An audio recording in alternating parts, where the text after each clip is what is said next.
স্বেচ্ছাসেবক দলের ৪৬তম প্রতিষ্ঠা বার্ষিকী উপলক্ষে আলোচনা সভা ও সাংস্কৃতিক অনুষ্ঠান করেছে মালয়েশিয়া স্বেচ্ছাসেবক দল। প্রতিনিধি আশরাফুল মামুন জানান, কুয়ালালামপুরের হোটেল আস্ট্রো হলরুমে এই সভা অনুষ্ঠিত হয়।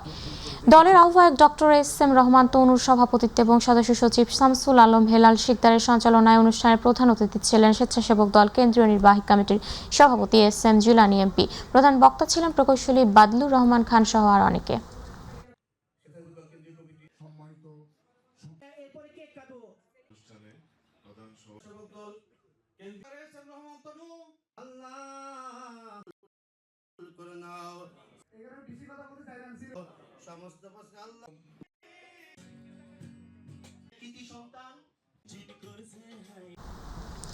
মালয়েশিয়াস্থ বাংলাদেশি প্রবাসীদের সংগঠন দারুন মিশকাত ফুরফুরা খানকায়ের উদ্যোগে ইসলামিক আলোচনা ও প্রবাসীদের কল্যাণ কামনায় বিশেষ দোয়া মোনাজাত অনুষ্ঠিত হয়েছে। প্রতিনিধি আশরাফুল মামুন জানান, কুয়ালালামপুরের আমপাং সেলাঙ্গর দারুল ইসান এলাকার সুরাও ফাতিমা আজজাহরা কমপ্লেক্সে এই সভা অনুষ্ঠিত হয়।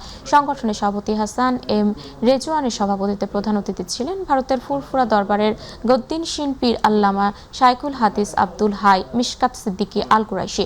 মাওলানা জাফর সাদিক জুলফিকার এর সঞ্চালনায় বিশেষ অতিথি ছিলেন মালয়েশিয়া ইয়ত কমিটির সভাপতি মোহাম্মদ রাজু। আলোচনা শেষে গ্রহ মুসলিম উম্মাহ ও প্রবাসীদের কল্যাণে বিশেষ দোয়া ও মোনাজাত করা হয়।